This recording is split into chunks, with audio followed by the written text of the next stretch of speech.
इधर पे सुदामा गरीब आ गया है, इधर पे सुदामा गरीब आ गया है।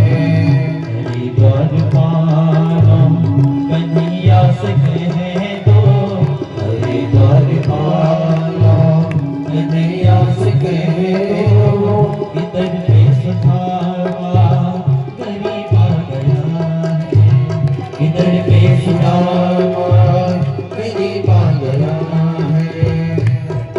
भटकते न जाने कहाँ से, भटकते न जाने कहाँ से, तुम्हारे महल के करीब आ गया है, तुम्हारे महल के करीब आ गया है। हरिद्वार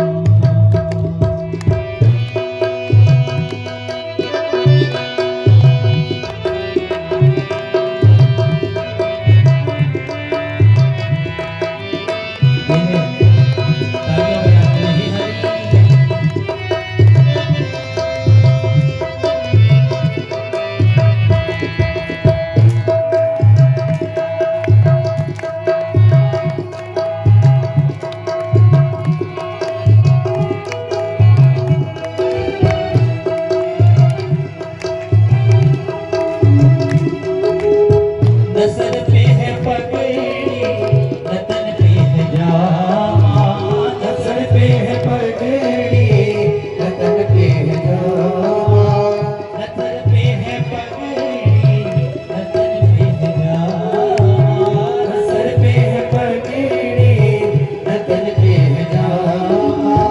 बताओ कन्हैया को नाम है सुदामा, बता दो कन्हैया को नाम है सुदामा।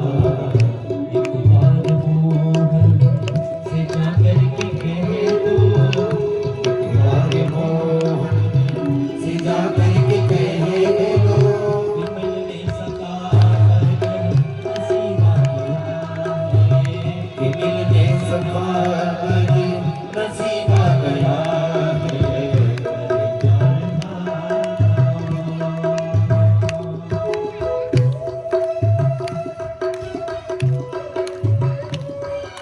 हरि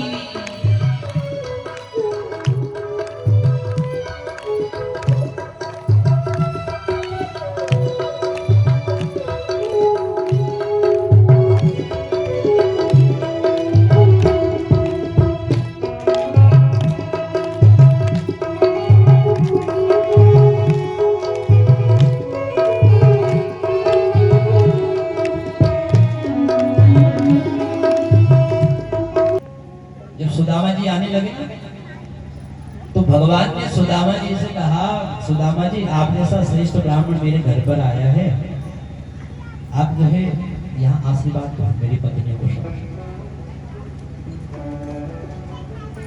अब सुदामा जी बैठ गए आसन पर, है ना, पत्नियां आई भगवान की सबको आशीर्वाद दें, सौभाग्यवती भव सौभाग्यवती।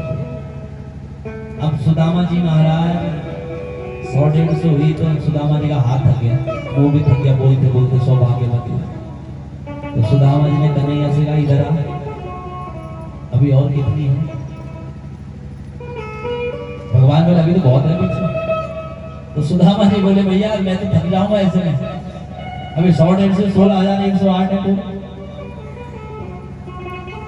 तो सुदामा जी कहते हैं मैं क्या आशीर्वाद दे रहा हूँ? बोले सौभाग्यवती होने का। तो कन्हैया एक काम कर, तुम मेरे चरणों में पड़े, तुम मुझे प्रणाम कर और मैं तुम्हें आशीर्वाद दूंगा दीर्घायु होने का, और तुम दीर्घायु हो जाओगे तो ये सब सौभाग्यवती अपने आप ही हो जाएंगे। तो आज जो है सुदामा जी ने जो है भगवान को भी आशीर्वाद दे दिया। बोले भक्त वत्सल भगवान की जय ना। अर्थात ब्राह्मण अगर अपने ब्रह्मत्व पर है तो भगवान भी उसके आगे जो है नतमस्तक हो जाते हैं। सुदामा जी जब वापस गए तो लिखा है पूरा त्रिलोकी का साम्राज्य दे दिया। यद्यपि सुदामा जी कोई अच्छा नहीं लगा, भगवान से पुनः कहा कि आपने मुझे क्या दे दिया। तो हो सके जीव की मति भ्रमित हो जाए, समझ रहे? जब मति किसी चीज की होती है ना तो भ्रमित हो जाती है। लेकिन भगवान कहते बोले हाँ होती है, पर तुम्हारी नहीं होगी। क्यों? क्योंकि जो मुझसे जुड़ जाता है उसकी नहीं हो सकती, क्योंकि वो जानता है कि जो आज है वो कल नहीं हो सकता है। जो चीज आज आपके पास है वो हमेशा नहीं रहने वाली है, तो ये संसार परिवर्तनशील है, ये बदलेगा। तो सुदामा जी का जो भगवान ने कल्याण किया, वेदों में श्रुतियों ने जो है भगवान की स्तुति कर, जिसे भागवत में नाम दिया गया वेद स्तुति। जय जय जय राम मजिद दोष गृहीत गुणा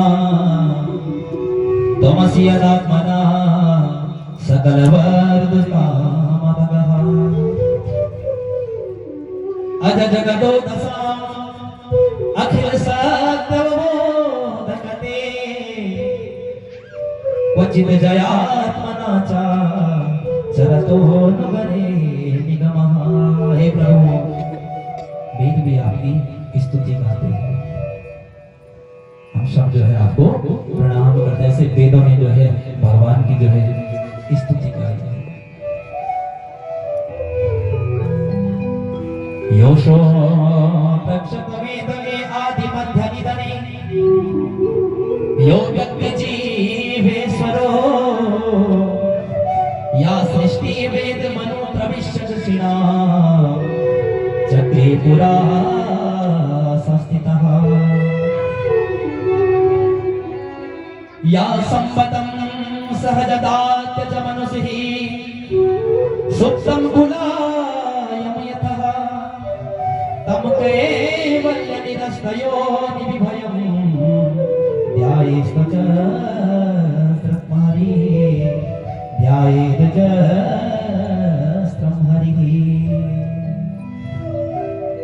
ये वेद ने भगवान की स्तुति गाई है ना। और फिर जो है समय पूरा हुआ, एक दिन दुर्वासा इत्यादि कई ब्राह्मण कई संत जो है द्वारिका के तट पर पहुंचे थे। द्वापर समाप्त होने वाला है। भगवान के जो परिवार वाले हैं ना, वो गए एक दिन यहाँ से प्रयास करते करते मनुष्यों के पास और कहा महाराज एक बात बताओ, जो भगवान की पत्नी थी ना जामवंती जी, उनका एक पुत्र है जिसका नाम है सांब, और वो बड़ा सुंदर है, और उसको ऐसे वस्त्र पहनाए, साड़ी इत्यादि पहनाकर स्त्री का स्वरूप बना दिया है ना, और गर्भ में ऐसे जो है कपड़े इत्यादि रखकर उसका गर्भ बड़ा बना दिया, मानो ऐसे लगे कि गर्भ से। और उनके पास गए, प्रभु एक बात बताओ, आप तो अंतर्यामी हो, ये हमारी भाभी जी हैं, और बताओ इनका पुत्र होगा कि पुत्री होगी। जनयश्चति वै मंदा भूषणं कुलनाशनम्, न कन्या होगी न पुत्र होगा, एक मूसल पैदा होगा जो समस्त यदुवंश का नाश कर देगा, है ना। अब देखो भगवान को अगर बताते कि श्राप लग गया है तो क्या पता भगवान कुछ कर दे, भगवान से छिपा दिए बात। और क्या किया, वो जो मूसल प्रकट हुई ना, उसको ऐसे जल में पत्थर में